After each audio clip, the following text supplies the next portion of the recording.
আজ আমরা আমাদের ভাইদের জন্য এসেছি। কিন্তু যদি নিরীহ মানুষের উপর অত্যাচার চলতে থাকে তাহলে আজ এই দুর্গের দেয়াল কেঁপে উঠবে।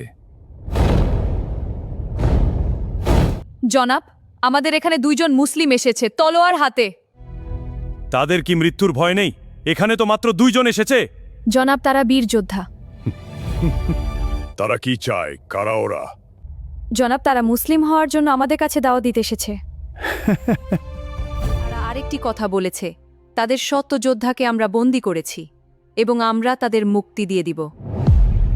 দুর্গের দেয়ালের আড়ালে লুকিয়ে থেকো না, বের হয়ে আসো। আজ সত্যের সামনে কাপুরুষদের মুখোশ খুলে যাবে। আজ জালিমদের অহংকার মাটির সাথে মিশে যাবে, আর আজ মল্লুমদের কান্নার হিসাব নেওয়া হবে।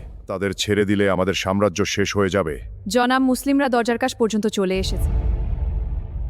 কে তারা? জনাব, তাদের নাম হলো হযরত আলী, খালিদ ইবনে আল ওয়ালিদ।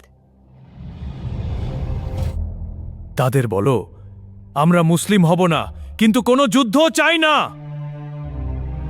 তাদের সব কথা শুনো, যা তারা বলবে করো। আলীর নাম এর আগেও আমি শুনেছি। লোকেরা বলে তিনি এক হাতেই খাইবারের বিশাল দরজা উপরে ফেলেছিলেন। না, তাদের সাথে যুদ্ধ করে জেতা সম্ভব না। আজ তোমাদের সামনে দুটি পথ খোলা আছে। এক, সত্যের পথে আসো, জুলুম আর অন্যায় ছেড়ে দাও। দুই, আমাদের বন্দী মুসলিম যোদ্ধাদের মুক্ত করে দাও। এটাই তোমাদের শেষ সুযোগ। যাও, মুসলিম যোদ্ধাদের মুক্ত করে দাও। আজ আর রক্তপাত চাই না। যেমন আদেশ জনাবো। আমরা তোমাদের সব কথা মেনে নেব। তোমাদের মুসলিম যোদ্ধাদের মুক্ত করে দেওয়া হবে।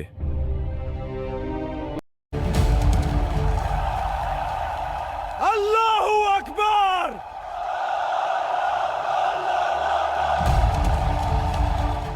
তোমাদের সাথে যা হয়েছে সেই অত্যাচারের বদলা আমরা অবশ্যই নেব, তবে এখন নয়। তারা হার মেনেছে। তোমরা ওদের দুজনকে দেখেছো?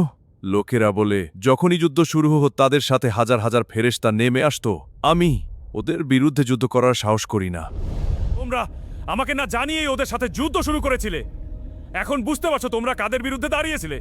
ওরা আবার ফিরে আসবে, আমরা আবার আসব, আর সেদিন এই কেল্লা মুসলিমদের হবে ইনশাআল্লাহ। চলো এখন ফিরে যাই। আল্লাহু আকবার!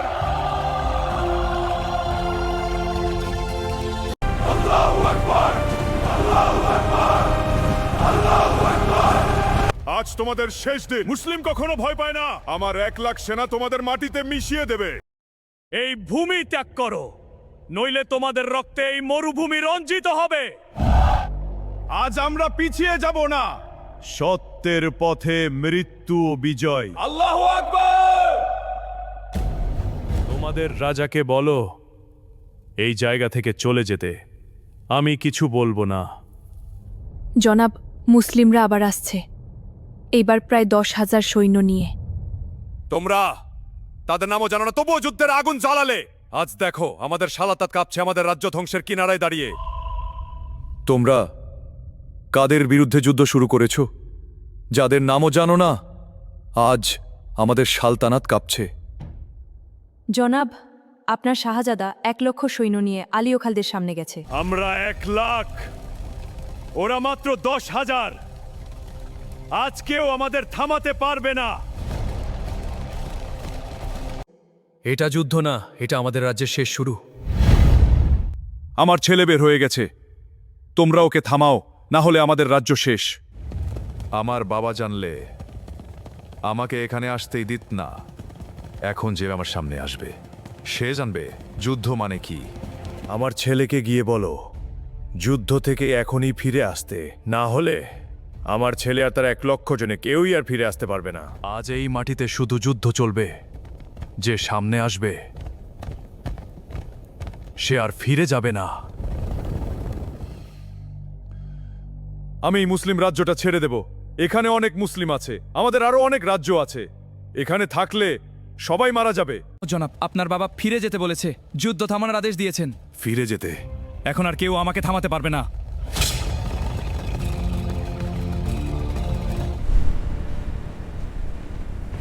তোমরা মাত্র 10,000 আর আমরা 1,00,000। আজ এই যুদ্ধের ফল সবাই দেখবে। তোমার বাবাকে সামনে আসতে বলো। এখনো সময় আছে এই যুদ্ধ থামানোর। আজ আমি নিজেই তোমাদের সামনে দাঁড়াবো। তোমাদের উপর অনেক জুলুম হয়েছে, অনেক কষ্ট সহ করেছো তোমরা। আজ আমরা শুধু ন্যায়ের জন্য লড়ব আর আল্লাহর উপর ভরসা রাখব। ওরা পাগল হয়ে গেছে এত অল্প সৈন্য নিয়ে। আমাদের সামনে দাঁড়াতে এসেছে। ভাইরা, আজ সেই দিন যেদিন তোমাদের কষ্টের জবাব দেওয়া হবে। আগে 10 জন এগিয়ে যাও। দেখি ওরা কতক্ষণ দাঁড়িয়ে থাকতে পারে। খালিদ, তুমি একাই যথেষ্ট। আল্লাহই আমার জন্য যথেষ্ট। এসো।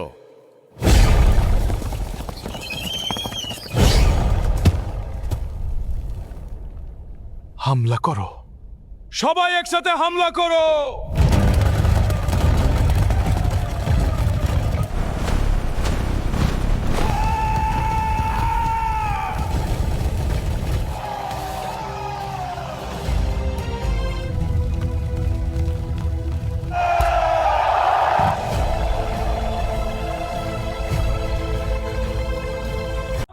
আল্লাহ আমাদের সাথে আছেন।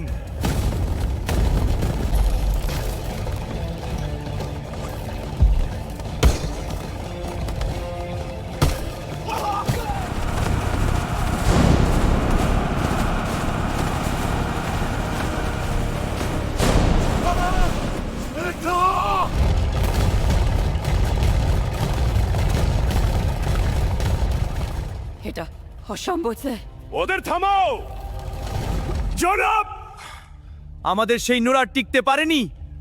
ওরা প্রাসাদের দরজা ভেঙে ভিতরে ঢুকে পড়ছে।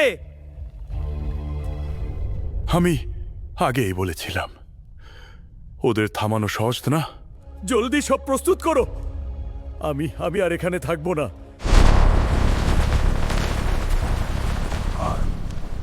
জুলুমের শেষ রাত। আজ ন্যায়ের বিচার হবে। আমি আবার ফিরব। এই যুদ্ধ এখানেই শেষ না।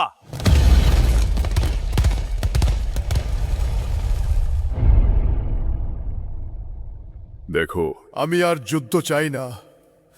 আমি এখান থেকে চলে যাচ্ছি। চলে যাও, আর কখনো এখানে ফিরে এসো না।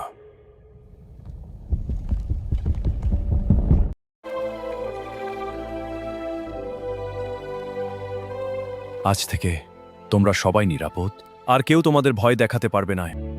তোমাদের ধর্ম তোমাদের জন্য। যারা ইসলাম গ্রহণ করতে চাও তোমরা আসতে পারো, আর যারা নিজেদের ধর্মে থাকতে চাও তোমরাও শান্তিতে থাকবে। কেউ তোমাদের কিছু বলবে না।